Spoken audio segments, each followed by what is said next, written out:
दोजक भिष्ट सभी ते देखे राजपाट के रसिया, और तीन लोक से तरपत नाही यो मन भोगी खसिया। फिर क्या कहते हैं कि असंख्य जन्म तन मर्त्या होगे जीवित क्यों ना मरे रे, और द्वादश मद महल मठ बोरे भाई बहोर ना दे धरे। अब द्वादश शब्द संस्कृत का है, 12। यहां कहा कि असंख्य जन्म तन मर्त्या होगे, क्या कितनी बार जैसे शुरू में बताया था कि असंख्य जन्म तन भरमत होगे कुछ ना हाथ लग्या रे, कुकर शुकर खरबया बोरे कौआ हंस बगारे। तो क्या कितने बार तो हम गधे बने, क्या कितने बार हम गंदी नाली के कीड़े, सरप, जंगली जानवर, पक्षी, और एक दिन में कई कई बार मर जाए वो कीड़े भी हम बने। तो यहां कहा कि क्या कितनी बार मर लिया, तो एक बार जिंदा मर के देख। जीवित कैसे मरना है कि नाम ले गुरु तय, बीड़ी छोड़ दे, शराब, सुल्फा, मांस, और भाई किसी की निंदा चुगली, चोरी, रिश्वत, और अपने काम ने भी थोड़ा ढीला कर ले, इच्छाओं को मार। अब मन करे है कि क्या करेगा सत्संग में जाकर, अरे ठीक से अपना को पिक्चर देख लेंगे हाल में बैठ के, रही खई फिर को अपना ताश खेल लेंगे। तो वो जीवित नहीं मर रहे, जीवित ये मरे हैं जो आज सत्संग में आए हैं, अपने काम ने भी छोड़ के आए। और जितने भी हमारे उपदेशी हैं वो बीड़ी शराब मांस तमाकू से कतई दूर हैं, उनको उनसे नफरत हो चुकी है। पूर्ण रूप से ज्ञान हो जाए पाछे फिर उसका रूल नहीं कराया करते। तो आज आप जीवित मर के आए हो यहां पर, इसका नाम जिंदा मरना, अपनी इच्छाओं को खत्म कम करना, ये जिंदा मरना होता है। वो दूसरी बात है कौन कितना मर चुका है, धीरे धीरे मर जाओगे। मरने का तात्पर्य इच्छाएं खत्म हो जाएंगी, मरे पाछा जिंदा होया करे ये जीव। जैसे गेहूं है, गेहूं को कोई भी बीज है धरती में दाब दिया जाएगा वो गलेगा, वो गलता नहीं, वो फिर उसमें बिराना कितने लेकर आओगे। इसी प्रकार समाज की नजरों में आप चोचले नहीं करोगे तो समाज में पसंद नहीं आओगे। आप लोग कहेंगे तो बेकार सा आदमी से, पर बेकार होकर ही उभरे हैं जो भी उभरे आज तक। किसी संत ने देख लो, तो हमने यही देखना है कि समाज को नहीं देखना, हमने अपने भविष्य को देखना है, आने वाले समय को देखना।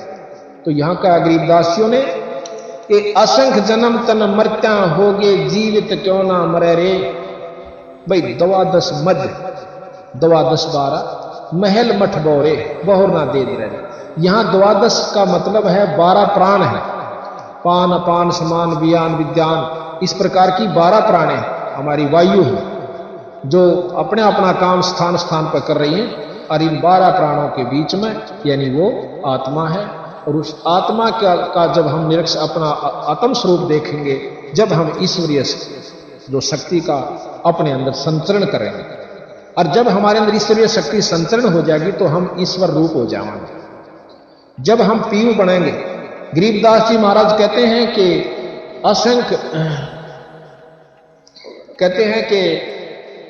असंख्य कोट ब्रह्मा हुए और असंख्य हुए ईश, वह वाणी अच्छी तरह याद नहीं मेरा, और साहेब तेरी बंदगी से जीव हो जा जगदीश।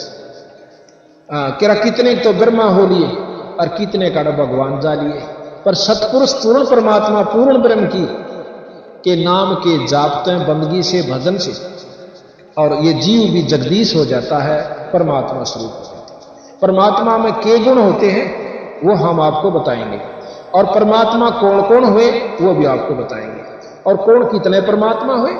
जैसे मनुष्य है, बच्चा है पढ़ रहा है, पढ़ के डीसी बन जाएगा, पढ़ ले भाई, कोई भी बन सके। तो इसी प्रकार जिसने नो कहा कि ना भाई डीसी का कोई कादाय बना कर, वह चीज अलग से उसके लेवल का और अफसर बन जाएगा, वो सुविधा आपको प्राप्त हो सकती है किसी और अफसर से, यानी वो कार्य शुरू कर देगा।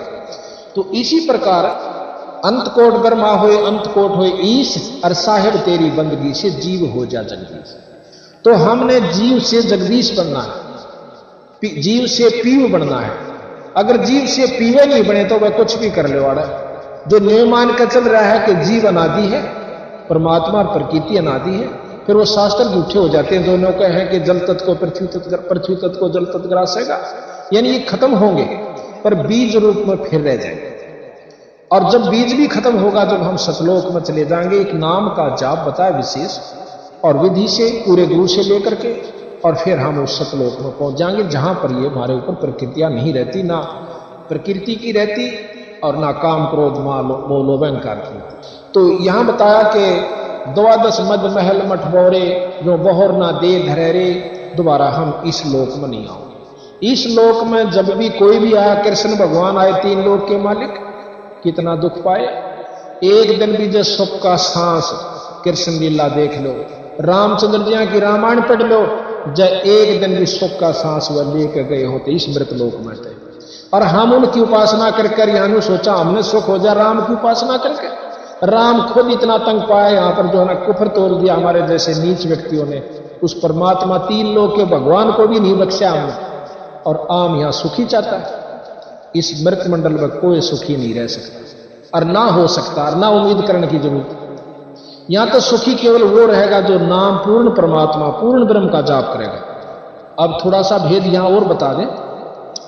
आपने ब्रह्म का भी नाम सुना और पार ब्रह्म भी सुना होगा, खूब सुना होगा, पर ज्ञान विचार नहीं कर पाए। ब्रह्म और पार ब्रह्म 2 नाम हैं तो 2 शक्ति भी होंगी। अब यहां फेल कर दे हमारे जो विद्वान है, नहीं ब्रह्म कोई पार ब्रह्म कहे। अब मंत्री ने प्रधानमंत्री कौन कहेगा? ऐसा बेवकूफ कोई नहीं। मंत्री अलग है, प्रधानमंत्री की और शक्ति है, और दिन रात का अंतर है। और मंत्री तो प्रधानमंत्री बना है, ऐसी बात नहीं। ब्रह्म से मतलब परे जो है परब्रह्म है। ब्रह्म की कुछ अपनी पावर्स न्यारी हो से, और परब्रह्म की ओर से। ब्रह्म यहां पर ज्योत निरंजन, जिसका वेद वर्णन करते हैं, ब्रह्म तक का ज्ञान वेद देते हैं, और इससे ऊपर परब्रह्म है। परब्रह्म जिसको अवगत पुरुष कहते हैं, अक्षर पुरुष कहते हैं, और ब्रह्म परब्रह्म से ऊपर है पूर्ण ब्रह्म, जिसको सतपुरुष कहते हैं। इब हमने ब्रह्म तक का भी पूर्ण साधना का ना बेरा इस तक ऊपर लाभ होया करे। हमने ब्रह्म का भी पूर्ण ज्ञान नहीं है कि कैसे लाभ लेवा इस ब्रह्म से, और हमने पहुंचना पूर्ण ब्रह्म के पास। उस पूर्ण ब्रह्म की साधना से हम यहां से आण जान तर जन्म मरण तक बच सकते हैं। महर्षि दयानंद जी आज के युग में बहुत श्रेष्ठ विद्वान हुए और सबको मान्य हुए। उन्होंने भी ये लिखा है कि जीव अनादि है, ये अपने कर्म भोगता रहेगा, ये अमर नहीं हो सकता। एक ने प्रश्न कर रखा है, मैं सुनाऊंगा आपको, उनके सत्यार प्रकाश मेरे पास रखा है, आपको पढ़ के सुनाऊंगा। किसी ने प्रश्न किया, वो उत्तर देते हैं, अक भाई 4 मुक्ति मानी गई। वो कहता कोई मुक्ति मुक्ति ना होती, जीव अपने करे हुए कर्म का भोग भोगता रहे, ना कोई स्वर्ग से, ना कोई नरक से, और ना कोई विष्णु है, ना कोई ब्रह्मा से, ना कोई और वहां परमात्मा की संज्ञा में रहते। जो जीव आड़े अपना चोले बदलता रहे और हवा में घूमता रहे, ऐसे इसका कोई स्वर्ग नरक नहीं है, कोई सुख दुख नहीं है। तो इतना तो वह भी मानना है कि भाई वो जीव जन्म मरण के चक्कर में रहे जागा। और गरीबदास जी महाराज के जब यू इससे बीमारी में रहा तो फिर साधना की जरूरत पड़ेगी। साधना तो हम करनी चाहिए ना कि कतिये कबाड़ में नहीं आवे हम और जन्म मरण ते इच्छा छूट जाए, ये प्रमाण देते। जब इस महापुरुष ने 4 वेद 6 शास्त्र 18 पुराण आप मिला लीजिए और 11 उपनिषद, एक अनपढ़ था, कति कलम उसका स्कूल के दौरे का भी नहीं गया, पहले स्कूल होते भी कहां थे। अच्छा, वो जब आज से लाखों वर्ष पहले कि जो कि तो महाभारत और रामायण को लिखते हैं और श्रुतियां का ज्ञान देते हैं, तो वो क्या कह सकते हैं उनको? वो परमात्मा को वो अपना भेद देने के लिए आए और अपना लिख गए सारा का सारा। भाई जिसने कुछ थोड़ा बहुत सुख चाहिए तो इस गीता जी ने पढ़ा करो और इस प्रकार आचरण करा करो। इन्होंने गीता जी का भी ज्ञान दिया कि गीता जी के ज्ञान से आप ये सुख प्राप्त कर सकते स्वरूप, और हमारे ज्ञान से आप पूर्ण ब्रह्म यानी सतलोक को जाओगे, जो कभी अविनाशी है, नष्ट नहीं होता, उस लोक में जाओगे। एक तरफ से शास्त्र हमें बताते हैं विष्णु लोक समाप्त होगा, शंकर जी का लोक भी होगा और विष्णु जी का भी लोक, ब्रह्मा जी भी समाप्त होगा, विष्णु जी भी समाप्त होगा, शंकर भगवान भी नष्ट होगा। एक किताब शास्त्र में लिखा है कि 7 ब्रह्मा मर लेंगे, 7 इंद्र मर जाते हैं जब एक ब्रह्मा मरता है, और 7 ब्रह्मा मर जाते हैं जब एक विष्णु समाप्त हो जाता है, और 7 विष्णु समाप्त हो जाते हैं जब एक रुद्र का यानी शंकर जी नष्ट हो जाता है। तो इस प्रकार आप बताइए, महाराज गरीबदास जी ने कोई गलत नहीं कहा। कि तुम उस अविनाशी परमात्मा से मिलो। आगे कहा कि सतगुरु मिले तो हाँ, चार मुक्ति जहां हाँ, सतगुरु मिले तो इच्छा मिटे और पद मिल पदे समाना, चल हंसा उस लोक पठाऊं जो आज अमर स्थान। आदि यानी कदेत है, अमर जो कभी नष्ट नहीं होता, वो स्थान, वो सतलोक। अब बताइए, फिर कहते हैं कि चार मुक्ति जहां चंपी करती, चार मुक्ति इस तीन लोक की, चौथी मुक्ति सायुज मुक्ति जो है श्रेष्ठतम मुक्ति है। महाराज कहते हैं चार मुक्ति जहां चंपी करती, चंपी के पांव दाबे उस संत के जिसने पूर्ण ब्रह्म परमात्मा की उपासना कर ली। चार मुक्ति जहां चंपी करती, माया होरी दासी और दास गरीब अभय पद पर से वो मिले राम अविनाशी। अविनाशी परमात्मा का हमें जानकारी ज्ञान जब हो जाएगा तो तब हमें भक्ति की रुचि बनेगी। ईब तो हमको तो माता के गीत गा रहे सा, और को रेख है जो है ना अपनी भाई की खेत में बना ली एक मंडी सी, और मारा पितर ना से देगा उड़ा गुलगुले चढ़ा कर आकर और खा के कुत्ता उस गुलगुला ने उड़े मूत की धार मारा उसके ऊपर, और माता भी राजी है पितर भी खुश, फिर हुआ ठीक। तो हमने जो साधना अपना रखी है वो कति ओछे ढंग की अपना ली, और यही गरीबदास कबीर साहब महाराज ने कहना है कि इन साधनाओं से जो वस्तु तुम पाने के लिए शरीर धारण करके आए थे मनुष्य का, या उपलब्धि इन साधना से नहीं हो सकती। एक भाई ने प्रश्न किया कि मैंने उससे कहा कि ऐसे ऐसे हमने कोई चमत्कार बताया कि ऐसा हो गया, तो वो नौका लगाई ईब करके दिखा दे। अब वही बात कोई नौका जीत में राम वर्षा जेठ में, हर को रो तकाड़ा नौका आड़ वर्षा के दिखा दे, ते ना तुम्हारा बरसाना हाथ में, पर न्यो जरूर बता दें कि उड़ा बरस रहा ना तसलिए तो चाल दिखा दें, क्यों बरसे पाछे कुछ तो आकरण होया करे। बेड़ा वर्षा होगा बारिश भी पाओगी, तो पानी सूख भी गया होगा तो गिल्लापन जरूर पाओगा, और भाई सूख भी गया होगा तो फिर 10 आदमी गवा जरूर पाओगे। राम वर्षा बारिश हुई थी नौकर ना मत जब मानो तो रोहतक में बरस ले, यू तो देख बड्डा रोड़ा है ये ओड ब्यों तक किसी का सैनिक फिर बरसागर फिर दिखा दे। तो इसी प्रकार उन्हें बोला ईब दिखा दे, तो वो काम करके वो बोला ओड ब्यों तो नहीं से, पर जब उस स्थिति में हम आ जाएंगे जब वो बारिश हो जाएगी यानी वो काम हो जाएगा, तो थोड़ी सी देर में वो महर्षि सिद्धानंद जियों के उपासक थे, यानी उनको मानते थे कि हम उनके सिद्धांतों को बहुत अच्छा मानते थे, अच्छे उनके सिद्धांत जहां तक थे बिल्कुल ठीक है। तो उन्होंने बोला आपने ज्ञान नहीं कि महर्षि दयानंद इतने योगी थे कि छत का शर ला दिया करते, नो उठ जाया करते थे समाधिस्थ होकर के और फिर वापस आ जाते थे। मैं बोला फिर कोई कमी रह जाए उस संत में? मैं बोला कति कमी नहीं, पर अभी तुमने निर्णय बेरा कि इस साधन तय इस वस्तु को पा करके उसने लाभ क्यों हुआ होगा। एक प्रमाण मिलता है, सुखदेव ऋषि वे इतने योगी थे कि अपनी इस योग साधना से शरीर को इतना साध लिया था कि उड़कर सह शरीर तीनों लोग काम घूमे आया करते थे। और गरीबदास जी महाराज कहते हैं वो स्वर्ग में बैठे, और स्वर्ग की आपने अपनी भाषा सुने ली होगी, केस है स्वर्ग। महाराज के जट कुंडल ऊपर आसन है सतगुरु की सैल सुनो भाई, जहां ध्रुव पर लाद ना पहुंचे सुख देने मार्ग ना पाई। हम उस भेद को देने खातिर आए हैं जो थारे शास्त्र अपने शास्त्र भी नहीं वहां पर पहुंच पा रहे। और किसी का ना यकीन हो तो देखो अपनी जो हम कहीं इस तरह करके देखो, कुछ दिन वह चीज उपलब्ध अपना दर्शन हो तो ठीक से, ना अपना फेर भाई जहां लग रही वहां लगी रही। ऐसा सतगुरु महाराज ने बताया, हमने करके देखा तो वह वस्तु हमें उपलब्ध हुई, और फिर हमने आगे अपनी जो बताने की और भक्तात्माओं को बताई, उनको जो उपलब्धि हुई आज उसका परिणाम आपके सामने है। बहुत कुछ इस बात को मानने को तैयार हुए। तो यहां कहते हैं कि चार मुक्ति जहां चंपी करती, माया होरी दासी, दास गरीब अभय पद पर शव मिल राम अविनाशी। अब इस प्रकार का ज्ञान खुद कबीर साहब ने उन 10 साल के बच्चे का कहा गरीबदास जी का। अब गरीबदास जी बहुत उत्सुकता से सुन रहे, और बच्चे का लगन बहुत होया करे, और वो तो खुद परमात्मा स्वरूप थे, अंतःकरण बहुत उनका साफ था। तो कहने लगे महाराज जी इसका समाधान तो बताओ फिर भाई के बने।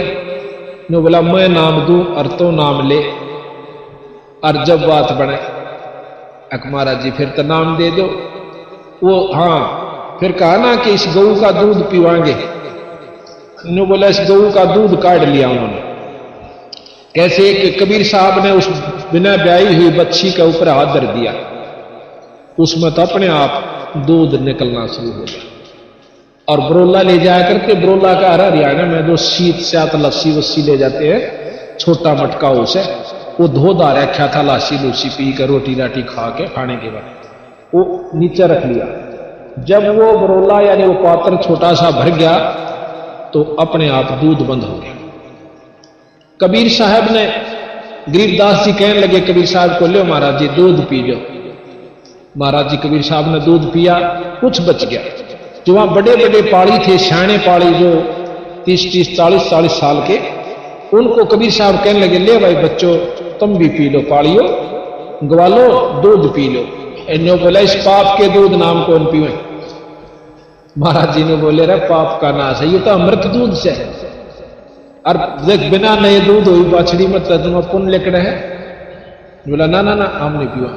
वो तो चले गए दूर गान का प्रियर। गरीबदास जी ने बोले मन ने दो महाराज। जब वो दूध दोनों ने पी लिया, फिर ये नाम दिया और नाम दे करने बोले तो साधना करिए बेटा इसकी डट के, जो मैं बता चला हूं। नाम का जाप करिए तेरी अपने आप, और मेरी कृपा से तू वहां पहुंच सका। जो चीज तुमने ना दिखी वो दिखाऊंगा।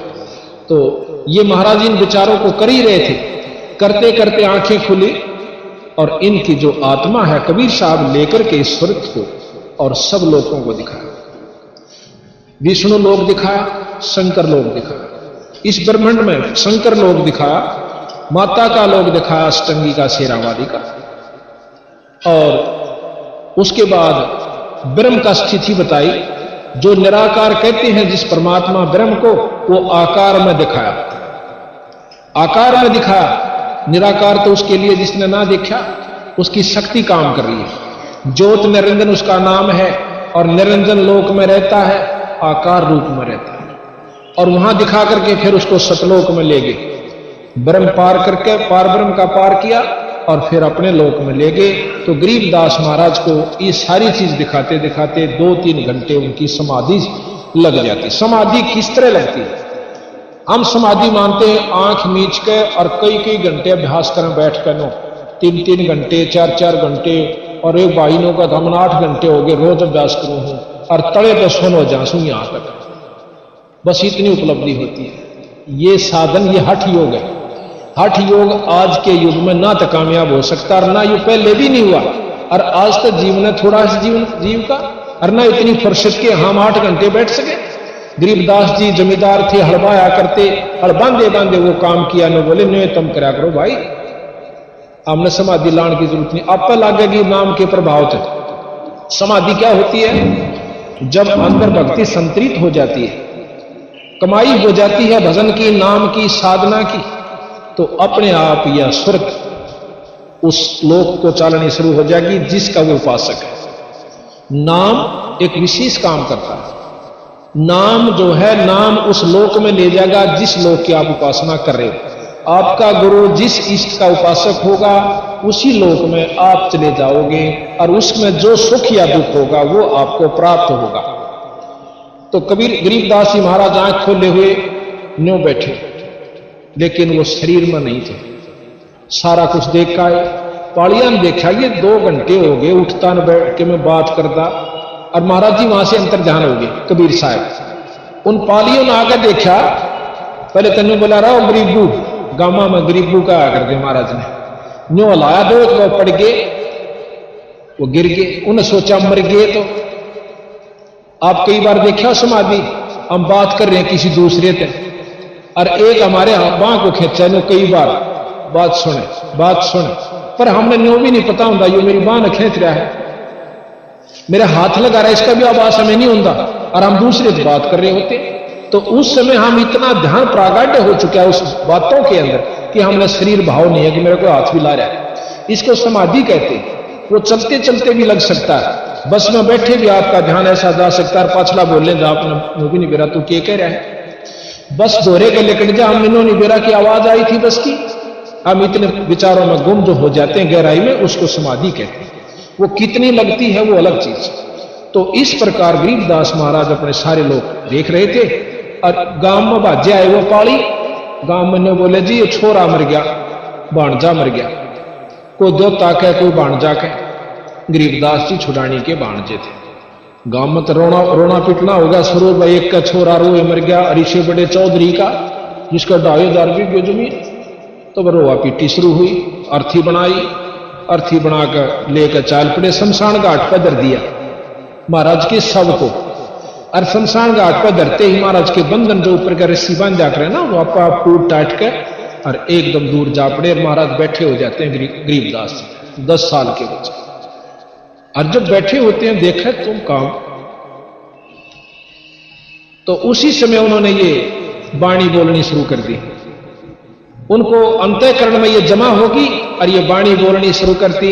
गरीब पर पटन पर लोक है जहां अदली सतगुर सार और भक्ति हेत से उतरे पाया हम दीदार। अब कहते हैं कि हमने वो लोक देखा, वो सतलोक देखा और वहां से परमात्मा सतपुरुष खुद कबीर साहब यहां पर आकर और मुझे उपदेश दे के गए, वो लोक दिखा के ले। अब इस बात की नहीं मानते कई भाई भक्तात्मा ने कहा हम तो ई प्रगट कर दो ना कबीर साहब ने। देखो गांव छुड़ानी साबित गवाह इस बात का, आप जाकर तसल्ली कीजिए। अभी आपको बताया था कि बारिश होगी हो और 1 महीने पाछा कोई नौका एक फलाना दिन बारिश हुई थी और वो नौका मैं इतना मानो करवा के दिखाओ नहीं। वहां के लोग जरूर बताओगे 1 महीना पहले आड़ा वर्षा था भाई। और जब 20 आदमी कहें तो वह सच्ची माननी पड़ेगी, चाहे वहां वर्षा हुआ दिखता भी नहीं, बारिश हुई नहीं दिखती हमने तो वह माननी पड़ेगी, वह झूठ नहीं बोल रहे। साबित गांव में के शौक से झूठ बोलने का। और फिर ये प्रमाण देते अपनी वाणी में वो परमात्मा जिन्होंने 250 वर्ष पहले यूं लिख दिया था इस वाणी में कि इन राज्यों की रीत कहूं मैं तो से हंसा और घर घर लोहा बर्तन धन और ना देखण में कंसा। गरीबदास जी महाराज ने 250 वर्ष पहले यूं कहा था कि घर घर लोह के बर्तन हो जाएंगे, कांसी नहीं रहेगी, कांसी का बर्तन नहीं रहेगा घर में देखण में भी। आज वो बात हो चुकी है और 10-20 साल में कांसी कति खत्म हो जाएगी। आज लोह के बर्तन स्टील के घर घर हो चुके हैं।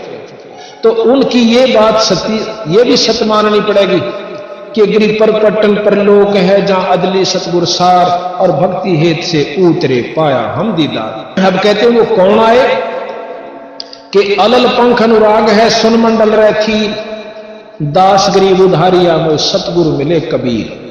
अब कबीर साहब के बारे में आपको जानकारी हम प्रथम दें, क्योंकि जब तक हम नहीं मानते किसी भी इष्ट को, किसी भी उसकी जब तक हम शक्ति का ज्ञान नहीं होता तो हम उसको आदर की दृष्टि से नहीं देखते। अब जैसे राम और कृष्ण जी के बारे में हमने रामलीलाएं पढ़ी और ऑर्डर लागे थे देखन, उनकी गांव गांव में रामलीला हुई, इतने महान 3 लोक के भगवान की उसने इतने शुभ काम किए और रामायण होने लगी। तो हमारे अंतःकरण में परमात्मा की संज्ञा में राम और कृष्ण बिल्कुल अंतःकरण में जमा हुए। क्यों हुए? ध्यान से सुनिए ये बातें, आपको आज जो सुनने को मिलेंगी जल्दी में शायद कभी कभी आपको, आप हिम्मत से सुनिए, इष्टवादिता में ना जाइए। ये खास यहां पर दुख होगा कि हम इष्टवादी बन जाते हैं, यथार्थ ज्ञान को भी ठुकरा देते हैं। नहीं, इतनी भी निंदा नहीं होगी, यथार्थ बात होगी। अगर यथार्थ को भी निंदा समझो तो फिर आपकी कमजोरी होगी। राम और कृष्ण भगवान 3 लोक के परमात्मा, इसमें कोई शक नहीं, बिल्कुल 3 लोक के मालिक हैं और 3 लोक में ये जो कर सकते हैं वो कर सकते हैं। डीसी जिले में जो कर सकता डीसी जिले का मालिक है और जो वो कर सकता वो ही कर सके, फालतू नहीं कर सकता। बेशक मालिक भी है पर जितने वो कर सकता अधिकार क्षेत्र उतने ही कर सके। मुख्यमंत्री जिले का मालिक है और ना इसका स्टेट का, राज्य का, और जितने उसके कार्य क्षेत्र अधिकार है वो ही कर सके। प्रधानमंत्री वाले काम मुख्यमंत्री नहीं कर सकता और डीसी भी नहीं कर सकता मुख्यमंत्री वाले, पर मालिक जरूर है। तो ये 3 लोक के परमात्मा ब्रह्मा विष्णु महेश, इनके अवतार राम और कृष्ण विष्णु जी के अवतार है। ठीक है, अब इनको भगवान की संज्ञा में हमने क्यों मान लिया? क्योंकि इनकी लीलाएं सुनी। राम ने रावण को मारा, कुर्बान दिया, भाई और भी बहुत से चमत्कार करा, कितने हैं बिना गिनती के। कृष्ण भगवान को ने कंस को मारा, ताम्रध्वज के लड़के मोरध्वज के लड़के ताम्रध्वज को जिंदा करवा दिया काटने के बाद आरे से। ऐसी ऐसी हमने लीलाएं सुनी कि ये बिल्कुल परमात्मा थे। और उसको गोवर्धन पर्वत को उठा लिया था, कोई बिल्कुल उठा लिया, कोई इसमें वो बात नहीं। तो हमने उनको इसलिए भगवान माना कि उनमें ये गुण है, वो ये काम कर सकते हैं, उनमें इतनी शक्ति है। तो हमने उसको, और फिर शास्त्रों ने गवाही दी कि ये तीन लोक के परमात्मा है। तो हमने ये मानने पर, चाहे कोई ना माने जब भी है, और जो मानता है वो अच्छा आदमी है। तो ये तीन लोक के परमात्मा के गुण को हमने जान लिया। हम आज तक राम और कृष्ण तो कोई नहीं मिले हैं, आपा मत कोई सा भी राम और कृष्ण से नहीं मिल लिया, पर उसकी गुणों को, शास्त्रों के ज्ञान को, रोजमर्रा की जानकारी को हमारे अंदर विवश कर दिया। हमने इस बात को मानना पड़ा। अच्छा, दूसरी बात है, तो क्या हुआ कि हमने जितनी भी हमें जानकारी हुई वहीं तक हमें ज्ञान हुआ। और अब हम आपको ये बताएंगे कि परमात्मा की आदत से अपने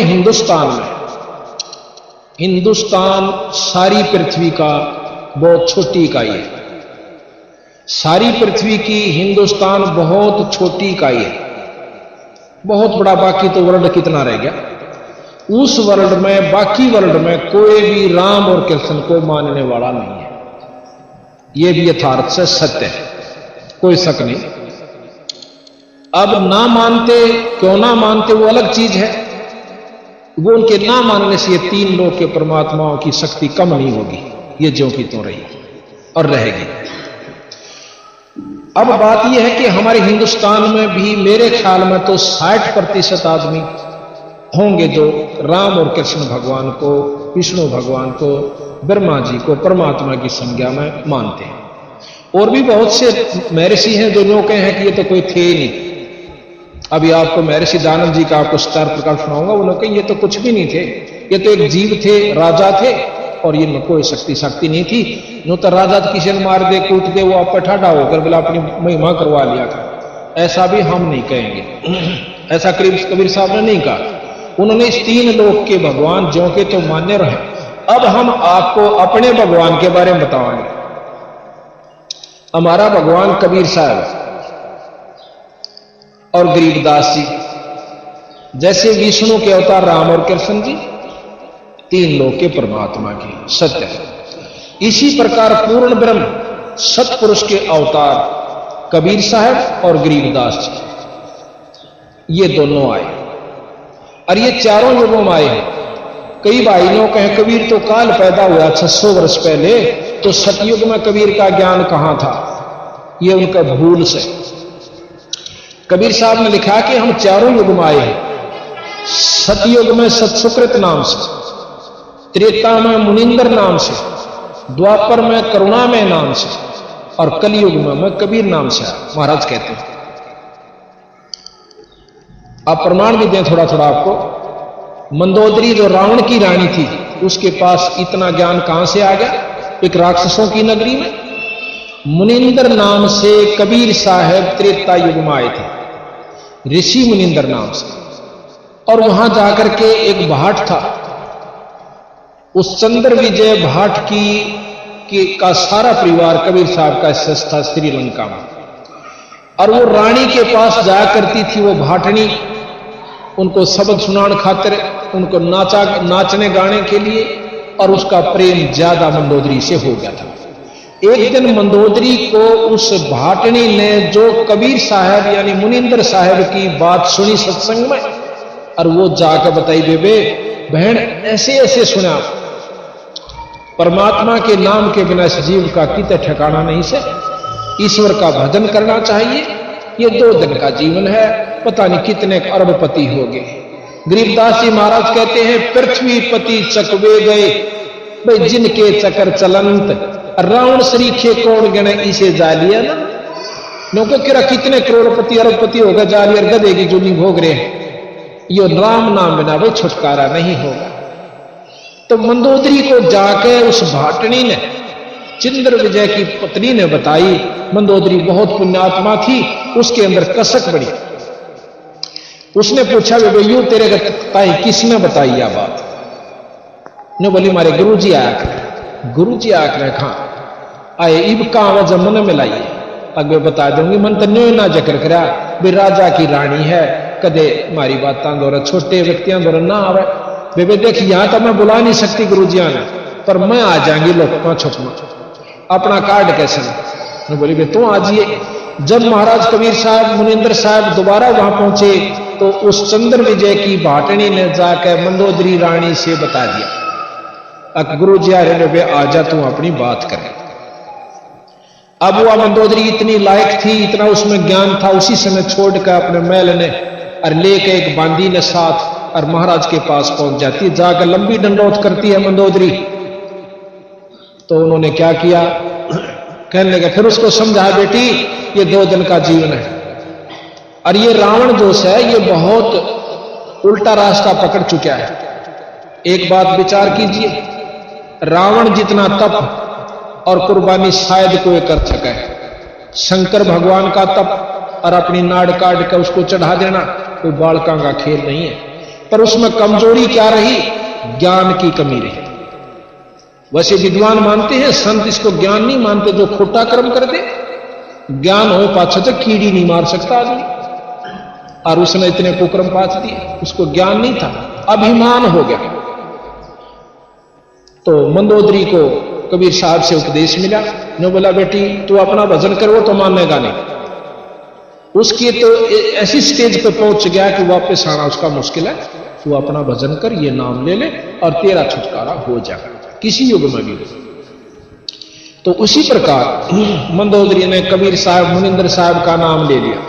एक भगत जी ने मेरे से प्रश्न किया यही बात, नो कहने लगा जी मैं सारा घूम लिया बड़े बड़े मंडलेश्वरों से और विद्वानों से, मैंने 2 प्रश्न किए जिंदगी में और उनका जवाब मेरे को नहीं मिला। क्या कि राक्षसों की नगरी, और उसमें मंदोदरी ने इतना ज्ञान कितना होगा जो रामायण के अंदर इतना गूढ़ ढंग से समझा रखा है रावण को कि कोई आम आदमी संत भी नहीं समझा सकता।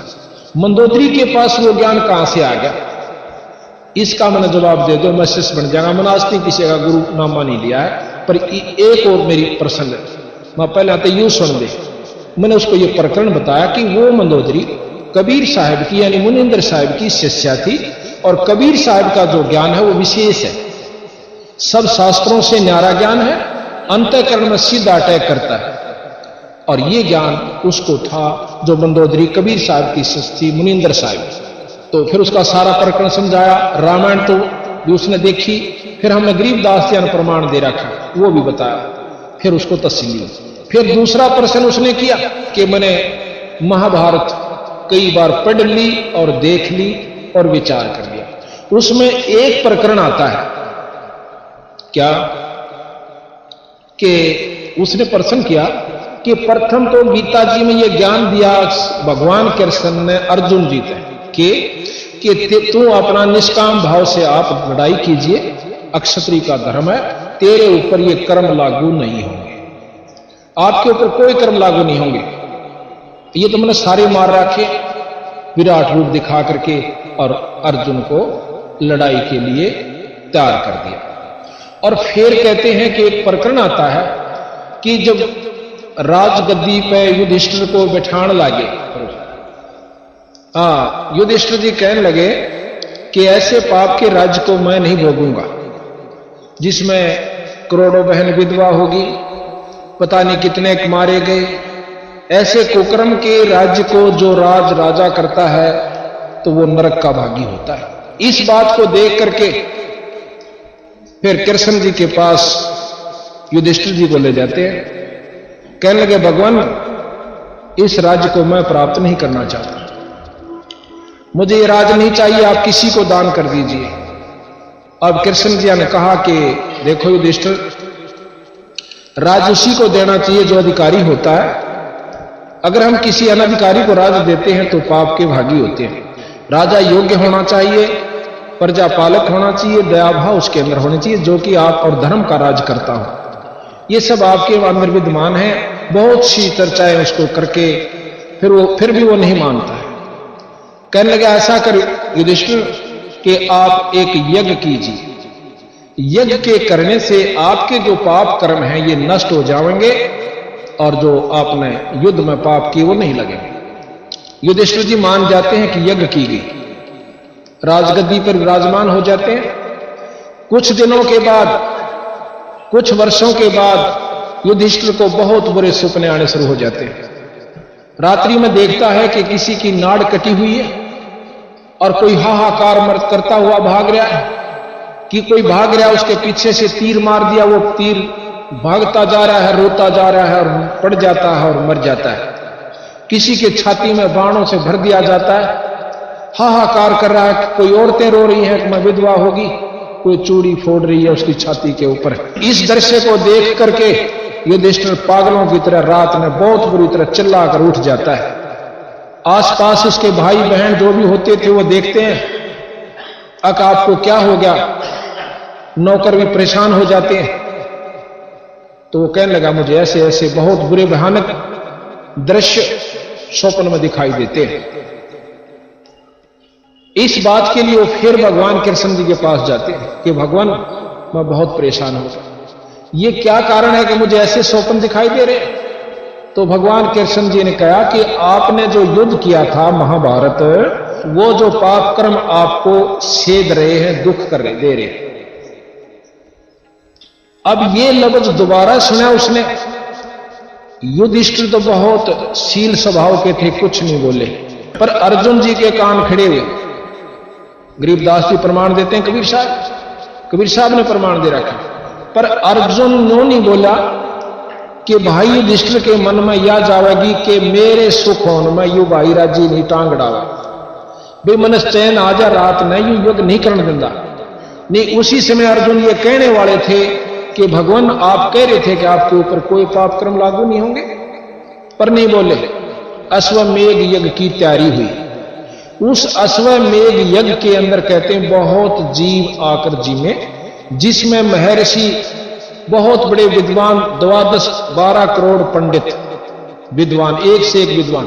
अब जाति को विद्वान पंडित नहीं कहा सतगुरु महाराज ने, गरीबदास जी ने, और ना जाति विद्वान पंडित होती। नकुल और सहदेव को भी विद्वान माना गया, पंडित में गिनती की गई। नकुल और सहदेव जो युधिष्ठिर के भाई थे, उन दोनों को भी विद्वान पंडित माना गया, बहुत विद्वान थे वो दोनों के दोनों। तो नकुल और सहदेव के से विपर वशिष्ठ मुनि से और द्रोणाचार्य पता नहीं कितने और तीनों देवता ब्रह्मा विष्णु महेश ऋषि रूप में आकर उस यज्ञ में भोजन खाते हैं। उस यज्ञ की संपूर्णता सफलता का के लक्षण रखा था भगवान कृष्ण जी ने एक पंचजन्य शंख जिसके 5 मुंह थे, पंचायन भी कह सकते, और एक ऐसे सुसज्जित स्टेज के ऊपर अलग रख दिया कि जो भी यहां पर पूर्ण भक्ति शक्ति वाला संत या इष्ट इसमें भोजन खा जाएगा, इसमें प्रसाद पा जाएगा, यू शंख आप पर बाज जाएगा, उसके ये लक्षण थे। तो वहां लिख रखा है उस महाभारत में भी, और गरीबदास जी और कबीर साहब भी प्रमाण देते हैं कि सभी ने भोजन पा लिया पर शंख नहीं बाजा। अब युधिष्ठिर परेशान हो जाता है, कहने लगे भगवान कृष्ण, और भगवान कृष्ण जी ने भी भोजन खा लिया, शंख नहीं बाजा। अब वो कहने लगा महाराज क्या त्रुटि रही हमारे से कि शंख नहीं बाजा। आपकी कोई त्रुटि नहीं, आपकी कोई त्रुटि नहीं रही। इस यज्ञ के अंदर कोई पूर्ण शक्ति संतरित संत नहीं है। अब युधिष्ठिर नहीं होता कि एक जी आप भी तो खा रहे हो।